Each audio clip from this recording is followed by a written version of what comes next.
So there are quite strong reports suggesting that the transfer of Kim Min-Jae to Manchester United is edging closer, with the 26-year-old South Korean centre-back having a release clause of around £42 million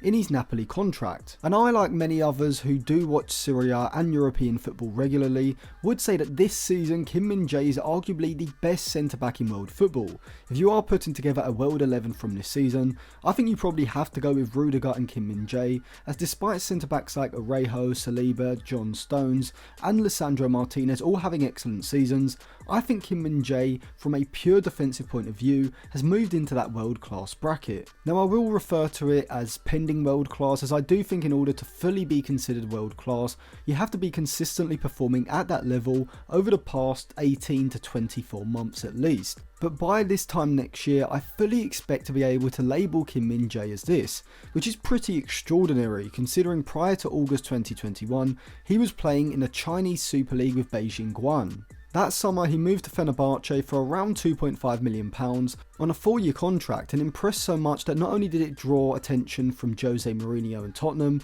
but Napoli saw fit to fill the massive literal and metaphorical boots of Kalidou Koulibaly with Kim Min-Jae for a fee of around £15 million. And to say that Kim Min-Jae has been impressive would be an understatement, as not only has he replaced Koulibaly, but he's probably even upgraded upon him. Now Koulibaly was coming down from his peak, which I think was around 2018 to 2020, where he was legitimately one of the top 5 best centre-backs in the world, playing at a world-class level, but even still he was a fundamental cog in the Napoli machine, and even though the Senegalese hasn't set the world on fire at Chelsea this season, he was certainly a massive loss for Spalletti's defence. But the reason why Kim has been such a success for Napoli is because, to put it mildly, he does everything a centre-back should do extremely well, whether this is having the anticipation to play on the front foot, jumping out of the back line to intercept a pass into a static forward's feet, winning an aerial duel or a 50-50 with a strong standing or sliding tackle, alongside having a very good defensive intelligence which enables him to position himself correctly, both in terms of the actual position on the pitch but also his body positioning, which allows him to dominate from crossing situations, making interceptions and winning duels in a way that is very reminiscent of Nemanja Vidic. And despite it probably being an obvious comparison, I think there are a lot of similarities between the centre-back partnership of Lisandro Martinez and Kim Min-Jae and Sir Alex Ferguson's last great centre-back partnership of Vidic and Ferdinand. Lisandro Martinez, like Rio Ferdinand, is more of the ball-playing centre-back who is a lot more agile and overall better in possession under pressure, whilst Kim, like Vidic, is a no-nonsense, tough-tackling 90s style-like defender. I think the main reason why both Maguire and Lindelof haven't lived up to expectations is because they don't have that assertiveness when the opportunity is there to make a tackle, interception or a block, which is why both players' style has become very passive over the years, with both preferring to sit off and hold their position in order to negate the spacing behind them, and reducing the possibility of a potential mistake being made, whereas Kim has a decisiveness alongside his reading of the game that allows him to be a lot more proactive, stopping attacks a lot earlier on than the likes of Maguire and Lindelof do, being able to break up play before the ball even enters Napoli's defensive third, and this is incredibly valuable to have, as the more frequently Kim can stop attacks higher up the pitch, the less often the opposition can then progress the ball into the final third and into the penalty area, where the probability of conceding a goal is a lot higher. But being a more traditional defender, Kim is also very comfortable defending around his own box, having a fabulous tackling technique and timing, which can be seen as when compared against every other centre-back in Europe's top 5 leagues over the past 365 days, Kim ranks in the 99th percentile for both the amount of challenges he has lost and the percentage of dribblers he has tackled, sitting at a very high 87.9%. Playing for Napoli, as you would expect, the overall amount of tackles he completes and the players he challenges is obviously going to be a lot lower than others, but when he does need to step in, he very rarely loses a challenge or gets beaten in a 1v1, whilst also recording a relatively high amount of interceptions as well, compared to the amount of possession his side has. He also isn't a rash defender in the same way that players like Christian Romero or Eric Bailly are, being a very composed defender, and so he isn't a liability in terms of overcommitting into challenges or picking up cards, which is something that United definitely need, with Casemiro's disciplinary record and Varane's injury record costing them throughout this season. But is Kim Min-Jae an upgrade on Varane, or merely a replacement for when the Frenchman inevitably gets injured for a 2 or 3 week spell? Well, to me at least, it's clear that Kim would come in as an upgrade on Varane, and now a lot of people will disagree with this assessment, and the most common argument against this statement that I did receive on my last analysis video of Kim, which will be linked in the description, was that Varane is obviously better because he's won the Champions League multiple times and the World Cup, alongside the fact that he's been at the top level for more than a decade, whereas this is Kim's first season in a top 5 league. And I think anyone who knows anything about judging players' ability would agree that that is a ridiculous argument. The whole saying one player is better than the other just because of the amount of trophies they have won,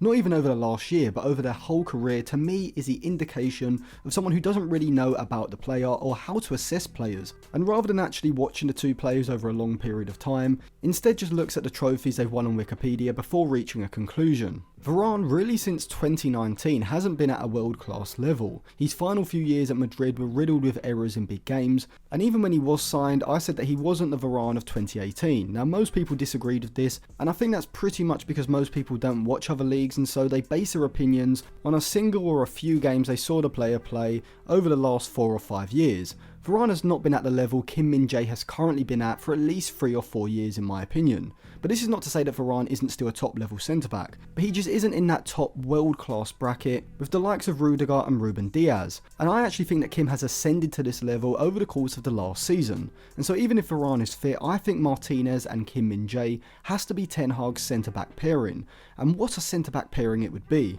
As well as I consider both players to be pending world class, I think by this time next year we are easily looking at 2 of the best centre backs in world football. And that is why I think Kim Min-Jae could be Ten Hag's Virgil van Dijk signing. And if United can add a goalkeeper like Onana, or preferably Diogo Costa from Porto, then I think United have the makings of a squad that can compete with City for the title next season. By adding Kim into this back line alongside Martinez at centre back, Luke Shaw at left back, and either Dalot or Wan-Bissaka at right back depending on the opponent, you have a back line that can push high up the pitch, increasing the vertical compactness of the press, closing the gaps between the lines and making United a significantly better pressing side, whilst also having 2 very assertive front foot centre backs who can intercept passes and play on the front foot, something United have needed with all of Varane, Maguire and Lindelof being quite passive defenders. But more importantly, I think just by having 2 world class defenders at the heart of your defence is just inevitably going to lead to less opportunities for the opposition. Inside their own box, whilst you probably wouldn't describe Martinez as dominant in the air,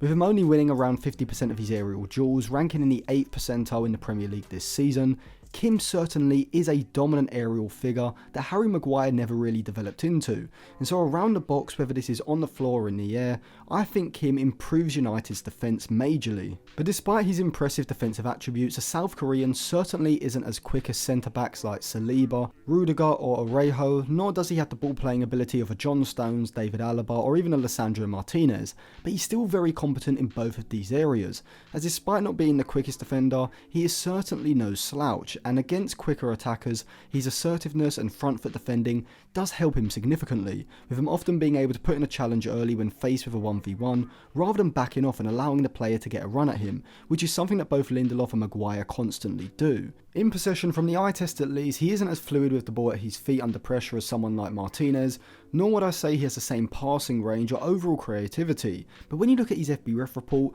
you can see that whilst Kim may not be the most eye-catching centre-back on the ball, he's incredibly efficient. He ranks in the 80th percentile or higher for his short, medium and long pass completion rates, whilst also being a high volume passer in general, which you would expect being at Spalletti's Napoli, and something that would suit Ten Hag's United, but he also ranks in the 88th and 93rd percentiles respectively for his passes into the final third and his overall progressive passes. Compare this to Varane's passing metrics, and you can clearly see that Kim is the superior ball playing centre back, at least when it comes to his progressive passing. In terms of carrying the ball forward, Varane is a lot better in this department than he is when it comes to his progressive passes, which is why I think he's much better playing as one of the wide points in a back three in possession, so that he has that space to race forward into when United switch play. But Kim really isn't a downgrade in this particular department either, having very good technical capabilities when driving out with the ball, even though I don't think in Napoli's possession system he's required to do this as much as he potentially would be at United. And so Kim is a different style of centre-back to Varane, Not as quick, but a superior technical defender in my opinion, and also a better ball playing centre back as well. And so I would compare Kim both in style and ability to someone like Ruben Dias at Manchester City, being a centre back who is first and foremost a defender, and being someone who you could easily have seen playing at the highest level 20 or 30 years ago. He's essentially everything that Maguire was meant to be. But he does have certain deficiencies, and I think if he does get pulled out wide against an attacker like Salah, Mitoma or Martinelli, I could see him occasionally getting beaten, just purely from quick feet and acceleration. But with someone like Wan-Bissaka at right back, Ten Hag can easily negate this from being a regular occurrence in big games, essentially using Wan-Bissaka and Martinez either side of Kim Min-Jae as a back three in rest defence, which basically is just a deeper part of the possession system when the side have the ball. The defence that's set in place in case of a quick turnover and a counter more specifically, but with Ten Hag moving to a 3-2-2-3,